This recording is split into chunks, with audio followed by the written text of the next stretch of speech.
The broken plath rain was cold. It fell hard on broken buildings, empty streets, and shattered windows. In the middle of this destroyed alien city, a small black market was hidden in a half-burnt warehouse. It wasn't just for weapons or fuel. It was for something darker. Daniel, a human scavenger from Earth, stepped inside. He wore a long coat soaked with rain and boots covered in red dirt. His eyes scanned the place. There were cages, dirty blankets, and alien girls sitting like broken dolls. Most looked away, scared and silent. Some were bruised. Some didn't even move. He wasn't there to buy. He hated this place. But he needed fuel, and this was the only working trade post for miles. A fat alien trader stepped forward, smiling. With sharp teeth. "Human, you looking for supplies? Or something warmer?" He pulled a cover off a small cage. Inside was a young alien girl, maybe 18 in human years. Her skin glowed faintly blue, but it was covered in scratches and dried blood. Her hair was tangled, her clothes torn. Yet her eyes were still open, still alive. She looked up slowly at Daniel. He stared back, frozen. There was something strange about her. Not just the way she looked, but the way she didn't look away. The trader laughed. "That one? She's useless, quiet for days. Doesn't eat. Doesn't speak, not worth much, but I'll throw her in cheap." Then, for the first time, the girl moved. She crawled forward, hands shaking. Her voice came out dry and soft. "My body is useful, please. Take me with you." Daniel's heart twisted. The room went quiet. Even the other traders stopped. She didn't cry. She didn't beg louder. She just looked at him, waiting. Like she had already given up. One of the alien guards laughed cruelly. "You heard her. That's all she's good for." But Daniel didn't laugh. He stepped closer to the cage. For a second, he thought about opening it. About saying yes. About saving her. But instead, he reached into his coat, took out a clean cloth, and tossed it through the bars. The girl caught it, confused. "You don't belong here," Daniel said softly. Then he turned and walked away. The trader called after him, angry. "Hey, you not buying anything? What's wrong with you?" But Daniel didn't stop. Outside, the rain hit harder. Thunder rolled above. Daniel stopped at the edge of the broken road and looked back. Why didn't he take her? She offered herself. She was ready to be used. That's what the others wanted from girls like her. But Daniel wasn't like them. That look in her eyes. It wasn't about desire. It was about worth. She wanted to feel like she mattered, even if it meant being used. And that broke him inside. He found a small shelter near the edge of the city ruins. It had a working heat lamp and one bed. He sat down and looked at his hands. Why did he care? He had seen hundreds of broken alien women in this war.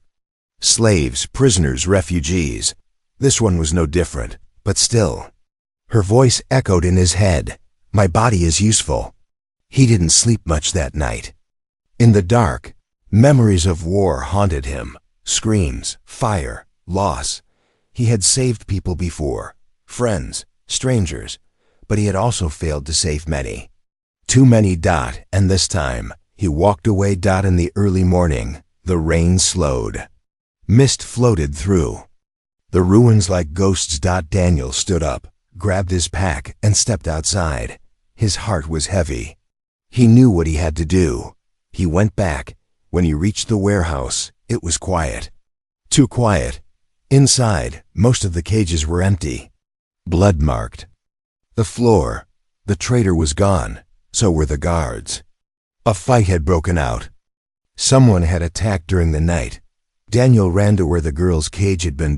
It was still there. But now, the door was open, and she was gone. Then he saw it as cloth. Still in the cage. Folded carefully. Clean. He turned to leave, but a soft sound stopped him. A small cough, behind a broken wall. Hidden in the shadows, she lay curled up, weak, shivering. Her skin had lost its glow. She had tried to escape, but didn't get far. Daniel ran to her and knelt down. Her eyes fluttered open. She looked up at him. "You came back," she whispered. Daniel didn't speak. He just took off his coat, wrapped her in it, and picked her up gently. This time he wasn't walking away. This time he was taking her with him, not because her body was useful, but because she was alive, and that was enough. Asterisk.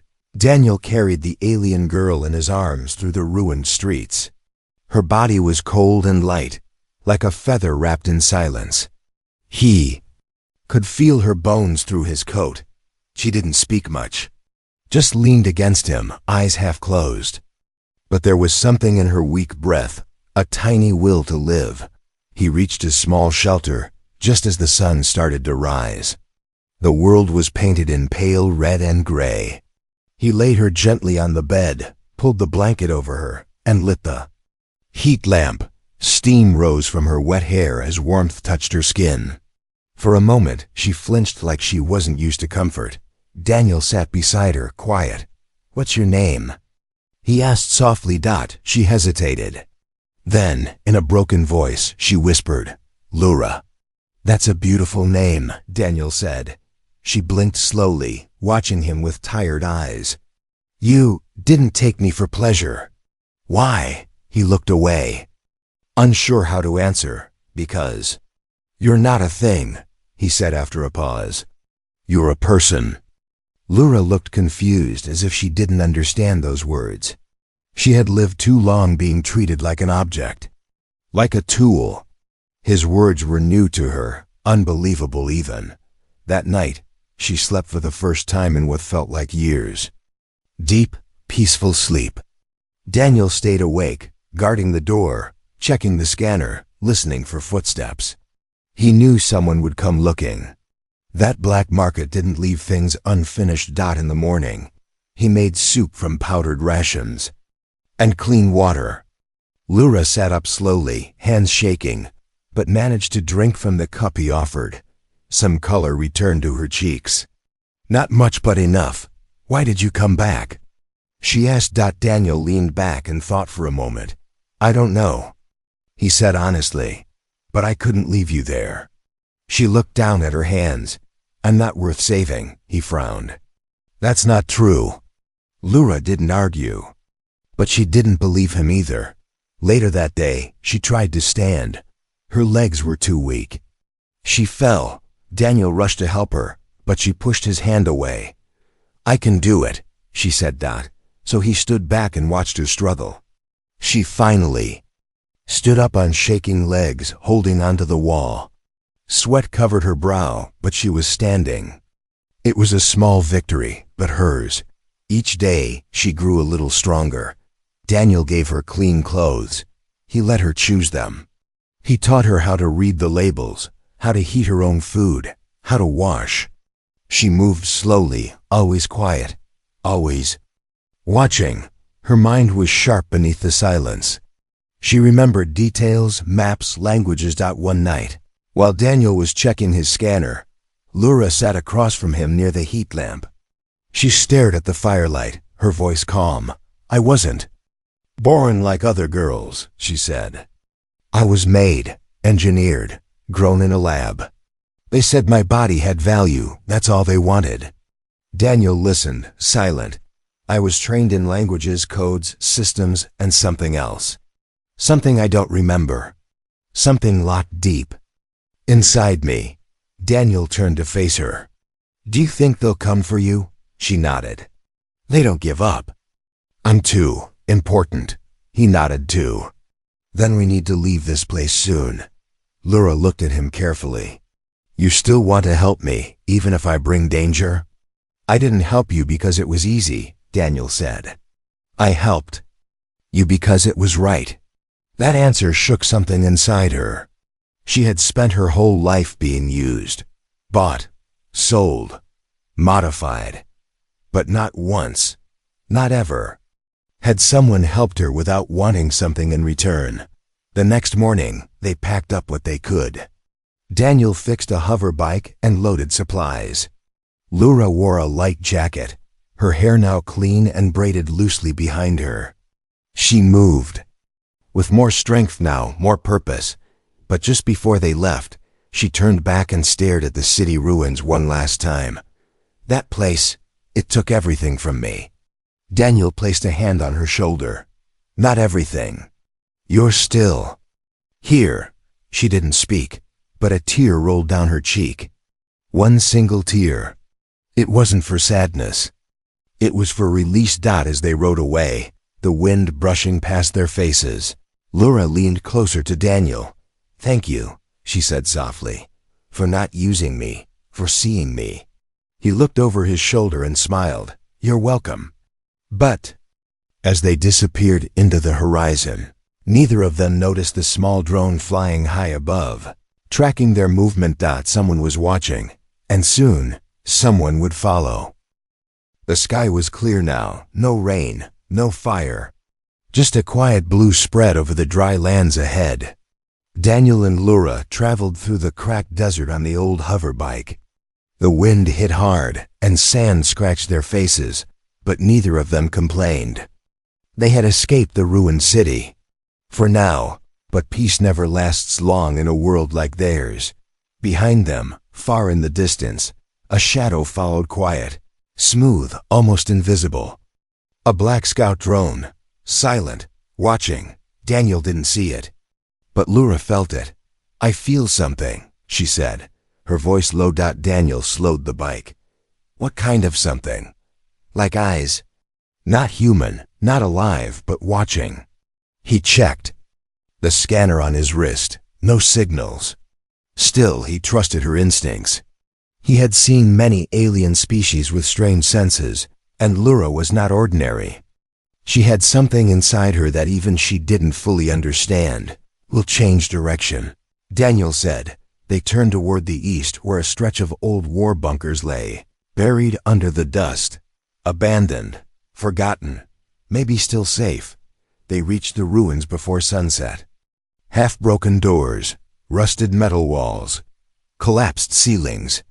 Daniel found a space deep underground that still had power. Just enough to keep them hidden for the night. Laura looked around carefully. This place feels familiar. You've been here before? Daniel asked. She shook her head. I don't remember, but my body does. That night, she woke up screaming. Daniel rushed to her side. She was sweating, shaking, her hands clutching her head. There's something inside. Me, she cried. Something locked. They put it in me, codes, machines, commands. I can feel it crawling. Daniel held her, trying to calm her. You're safe now. You're not a weapon. But they made me one, she whispered. He pulled her closer. No, you're not what they made. You're what you choose to be. She looked at him, her face pale, her lips trembling. Then help me. Help me break the chains inside. The next day, Daniel searched the bunker and found an old terminal. It still worked, barely. Laura sat beside it. Her fingers hovered over the keys. They moved fast, like she was born to do it. She closed her eyes and let her mind connect. Her breath slowed. Lights on the terminal flickered. Then, something happened. A screen blinked. Accessing memory core. Laura gasped. Images flashed in her mind. Labs, wires, masks over her face. Needles, voices. She's the key. She holds the override codes. She doesn't need to think, just obey. She pulled back, breathing hard. Blood dripped from her nose. Daniel grabbed the cloth and wiped it gently. That's enough for now. No, she said. I have to know who I am. The next image burned into her memory. A locked chamber with alien weapons, massive, glowing machines. And her standing in front of them, eyes shining, hands raised. Like she was controlling them. She opened her eyes. They didn't just make me to be used. Daniel frowned. Then what? They made me to open something. To activate something they couldn't control. She stood up, legs strong now, back straight. I'm not just a body. I'm a key. Suddenly, a loud beeping sound filled the bunker. Daniel looked at his scanner. Motion. Incoming. 4 vehicles. Fast. They found us, Lura said. Daniel grabbed his gear. Then we run. They rushed out the back tunnel, into the open desert. But the hunters were close now. Black jeeps, with spiked wheels and sharp lights, soldiers in masks, alien hounds on chains. They weren't coming to capture. They were coming to claim. Daniel fired a flare into the sky. It exploded, bright red. Not to call for help, but to blind the drones. He and Lura ran through the rocks, dodging blasts. Lura's eyes glowed faintly, and with each step, more of her memory came back. She began muttering code sequences, numbers, names, hidden files like. Her brain was unlocking itself. A soldier caught up with them and aimed a shock weapon at Daniel. Don't move. But before he could fire, Lura stepped between them. Her hand rose. Her skin shimmered. The weapon in the soldier's hand melted like wax. The man screamed and dropped to the ground. Daniel stared in shock. What did you just do? Lura blinked. I don't know, but it listened to me. They kept running. More soldiers followed. But now Lura was awake. She wasn't just surviving anymore. She was fighting. She grabbed Daniel's hand and pulled him toward a narrow gap in the cliffs. This way. They slipped through just in time. The rocks were too tight for the vehicles. The soldiers had to stop, safe for now. They collapsed behind a large boulder. Catching their breath, Daniel looked at her amazed. You saved me. Lura smiled, tired but proud. I told you. I'm not useless. Asterisk, the night air was cold. In the desert pass, dry wind whispered over the rocks like voices from the dead. Daniel and Lura hid inside a shallow cave, the stars watching them like silent eyes above. Neither of them spoke for a long time. Their backs were pressed to the wall, breathing heavy. The ground trembled now and then. Heavy boots, distant engines, alien hounds growling in the dark. The enemy was still out there, searching. But inside the cave, Lura sat with her legs crossed, eyes closed. Her skin glowed faintly again. Not like before when she was weak.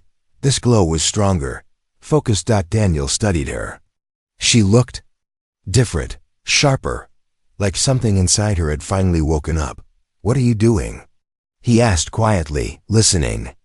She said, to what? To the code. Daniel tilted his head. Code? Lura opened her eyes and looked at him. There's something buried inside me, a program. It was locked for years, hidden behind pain and memory loss.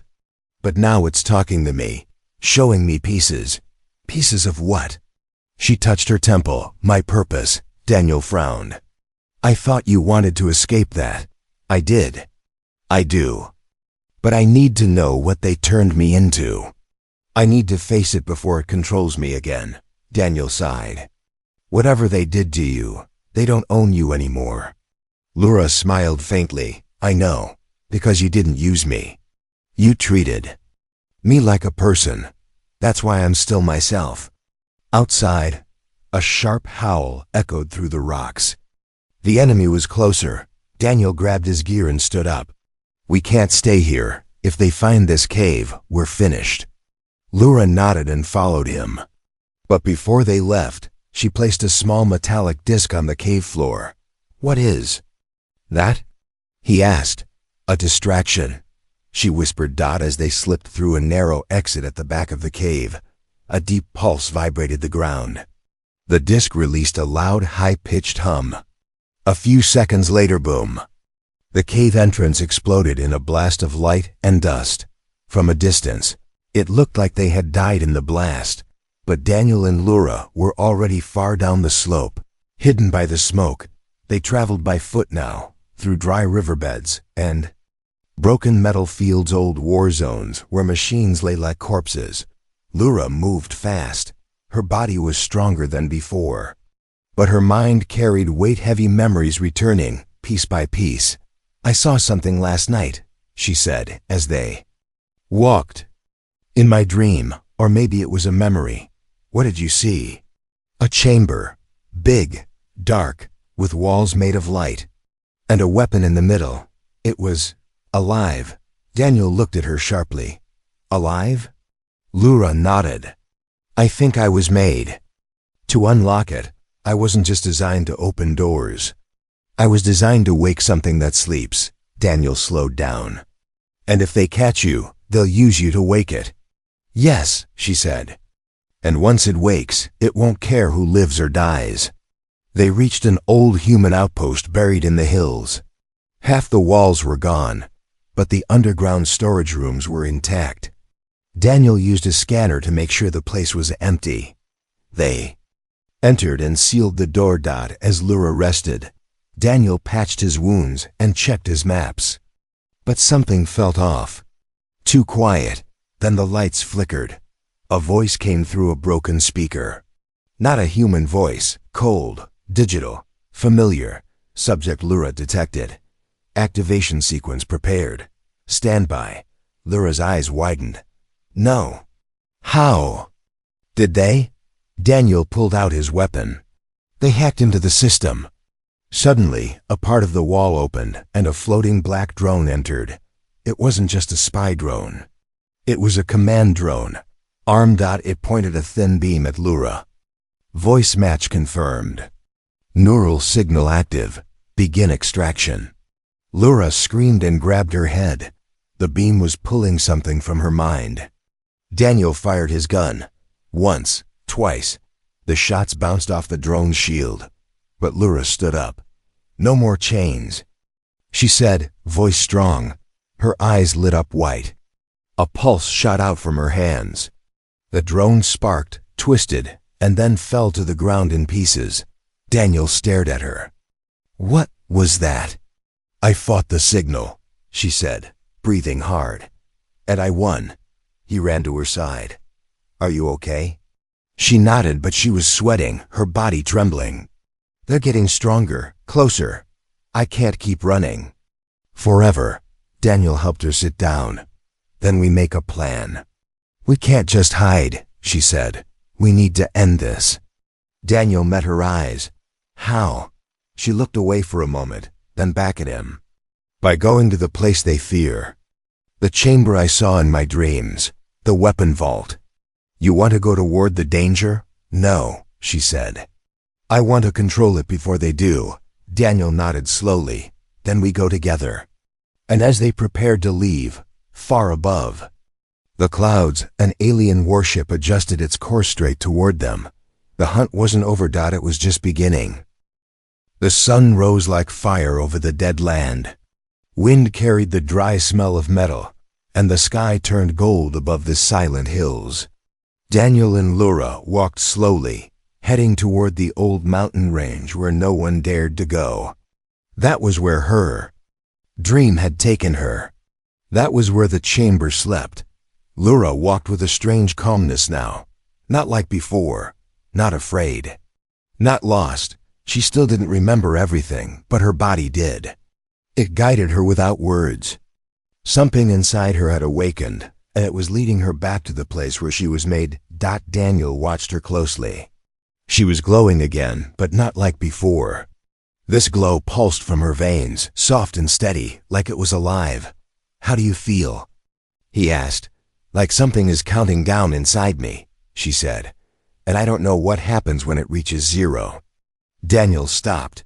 You think you're a bomb? She looked down at her hands. No, not a bomb, a trigger. That word chilled him. They arrived at the edge of a narrow canyon by sunset. It was quiet. The rocks were dark red, and old symbols were carved into the walls. Alien writing. Symbols Daniel couldn't understand, but Lura could. This is it, she said. She knelt down, touched one of the markings, and whispered a sequence in a forgotten tongue. Suddenly, the ground beneath them began to shift. A circular platform opened from the canyon floor and lowered them down into the mountain. What waited below was no ordinary bunker. It was a vault. The walls glowed with ancient light. Machines floated quietly. Weapons the size of buildings stood in stasis. Silent but dangerous. There were orbs, blades, and cannons designed for a war that never came. Daniel stepped slowly. "This place, it's a graveyard of gods," Lura nodded. "And I'm the key." As they walked deeper, a large door stood at the end of the hall. It was smooth, no handle, no lock. But Lura stepped forward and raised her hand. The door responded like it recognized her. Lines of blue light spread from her fingertips across the metal. Then it opened. Inside was a circular room. Empty, except for one object in the middle, a tall black pillar, floating above the ground, humming with energy. Lura approached it slowly. "This is the weapon," she whispered. "It's not just a machine. It's alive. It has a mind, a will." Daniel stared at it. "Can you shut it down?" "I don't know," she said, "but I can talk to it." She touched the base of the pillar. A flash of white light swallowed. The room. Daniel fell back, blinded. Lura stood frozen, eyes wide, body lifted off the ground. Her voice came out in another language, not her own. Not human. It was the voice of the code. Inside her mind, she saw everything. Her creation, her training, her purpose. She had been made not to control the weapon, but to merge with it. The countdown wasn't to an explosion. It was to activation. Back in the chamber, Daniel watched helplessly as wires rose from the floor and wrapped around Lura's arms and legs. Not hurting her, joining with her. Her eyes turned silver. Her voice became mechanical, system merging, final sequence ready. Daniel rushed forward and grabbed her hand. "Lura, fight it. Don't let them use you again." Her head turned slowly toward him. "I can't stop it," she said, voice echoing. "It was always meant to happen." "No," Daniel said firmly. "That was their plan, not yours." He stepped closer and pulled her into his arms. "You're not a tool. You're not their key. You're your own." Lura gasped. For a moment, the wires hesitated. Her glow flickered. Then something changed. The light around the pillar pulsed red. Angry, the weapon had sensed rebellion. The room began to shake. Daniel grabbed her tighter. "Lura, listen to me. You don't have to shut it down. You just have to break the link. Choose for yourself." Tears ran from her silver eyes. "I choose." The wires snapped. The light vanished. Lura collapsed into his arms. Silence returned. To the chamber, the pillar still floating, dimmed. Daniel held her tightly. "Are you okay?" She nodded weakly. "I stopped it, for now. But it's still alive, and they'll come to finish what they started." He helped her to her feet. "We'll be ready." Suddenly, a new sound echoed through the vault. A voice, deep, cold. "Target location confirmed. Deploying retrieval force." Daniel looked at Lura. "They found us." She looked at the pillar. "Then we make sure no one ever gets this weapon again." Asterisk, the mountain groaned from deep inside, like it was waking from a long sleep. Lura stood beside Daniel in the ancient chamber, staring at the dark pillar that had almost taken her body and mind. Its red glow faded to a dim pulse. But the danger wasn't over. Not yet. Outside the vault, engines roared across the desert, ships, armored transports. The enemy was coming. Fast. Daniel checked his weapon. "They're minutes away." Lura didn't move. Her eyes were locked on the pillar, her voice low. "If they reach this room, they'll reactivate the link. I can't let that happen." "We can still escape," Daniel said. "We'll blow the entrance behind us. Hide the vault." Lura looked at him. "And what happens next time, when they find someone else like me? When another girl is built just to be a key?" Daniel went silent. "I'm done running," she said. "I want to end this with my own hands." He walked to her side. "Then you won't do it alone." She looked up at him and smiled. Not a broken smile. A strong one. They returned to the pavilion. Control terminal near the chamber door. Lura's fingers moved fast, waking old systems. Hidden power cells hummed in the walls. Screens blinked awake. "I found a lockdown protocol," she said. "If we activate it, this whole vault will bury itself under the mountain. No signal can escape. No one will be able to reach it again." Daniel nodded. "What's the casa?" "Catch? I have to stay inside the chamber while it activates. The vault responds to my presence. If I leave, it won't lock." Daniel stared at her in disbelief. "No, I won't leave you behind." Lura touched his hand. "You already saved me once. Now let me save others." The floor trembled. A heavy blast shook the upper tunnels. Dust fell from the ceiling. "They're here," Daniel said. Lura stood tall. "Then I'll meet them." They moved quickly. Daniel helped Lura set charges at the outer door, while she linked her core signal to the vault's lock. Every step was her choice now, no commands, no masters, just her will. A voice echoed from above. Cold and sharp. "Lura, surrender. You are property of the Coalition. Obey." She laughed. "No, I'm not." Another explosion hit the outer chamber. Soldiers poured in, black armor, glowing visors, weapons charged. They surrounded the vault door. Daniel aimed his rifle. "I'll buy you time." Lura looked at him one last time.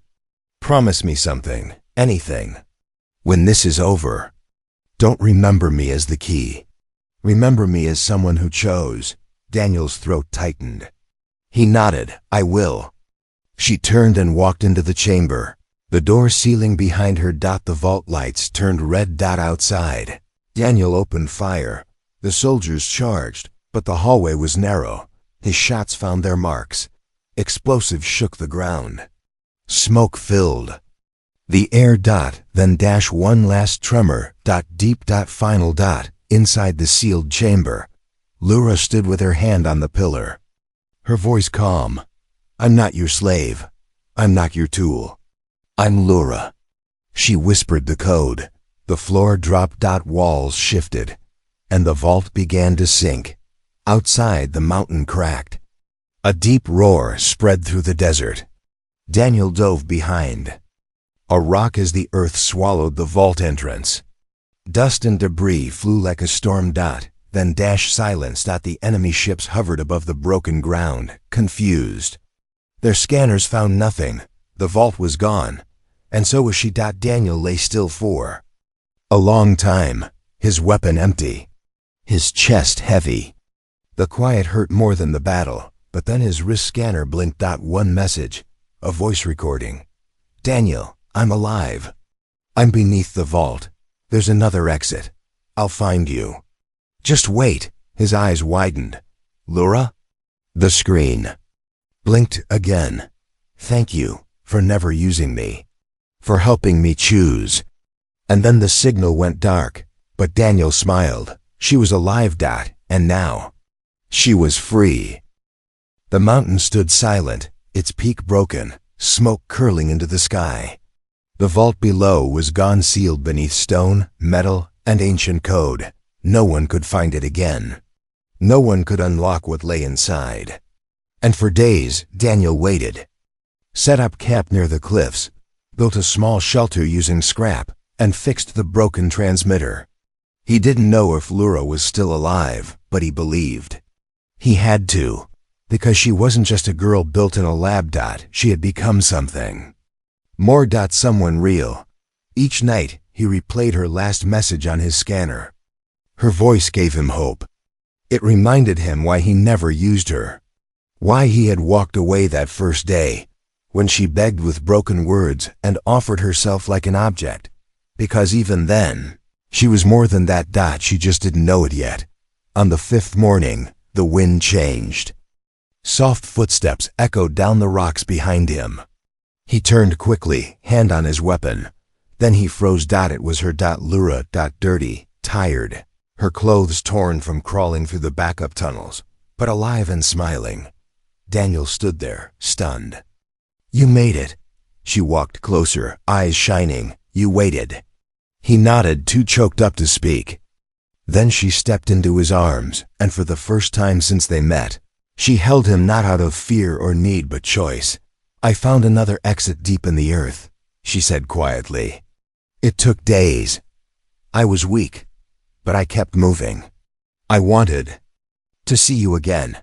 I never left, he said. I couldn't.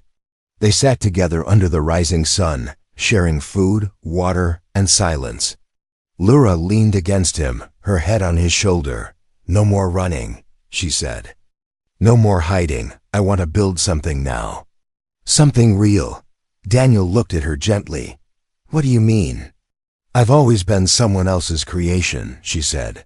Their project. Their weapon. But now I get to choose who I am, he smiled. And who do you want to be? Lura looked up at him. Someone who helps others like me.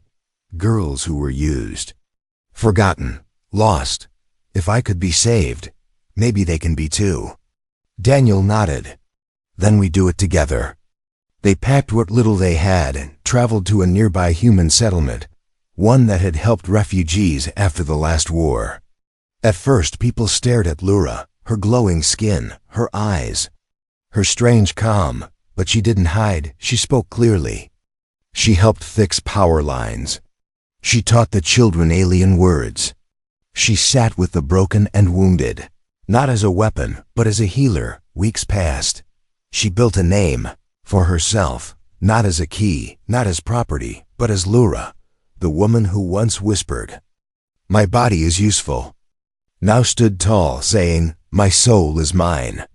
One evening, Daniel found her sitting by the campfire, a small girl beside her, a child who had been rescued from another lab, quiet and afraid. Lura wrapped a blanket around the child, just like Daniel had done for her once. He watched from a distance, proud. Later, she joined him under the stars. "You could have taken me that first day," she said. "I was nothing back then. I even begged." "I know," Daniel said, "but you didn't." "No," he replied. "Because I saw someone worth more than just a body." She leaned in closer. "That saved me. More than anything." They sat together, hand in hand. "I chose to stay," she whispered. "Not because I owe you, not because I need you, but because I want to." Daniel smiled. "And I'm glad you did." From that moment on, they became more than survivors. They became partners, leaders, protectors. And in time, when others came from the shadows, scared and broken, Lura was there. She welcomed them. She guided them, because she understood, because she had once been lost too, and because someone once refused to use her, and instead gave her the power to choose. Now she used that power to light the way for others. The end.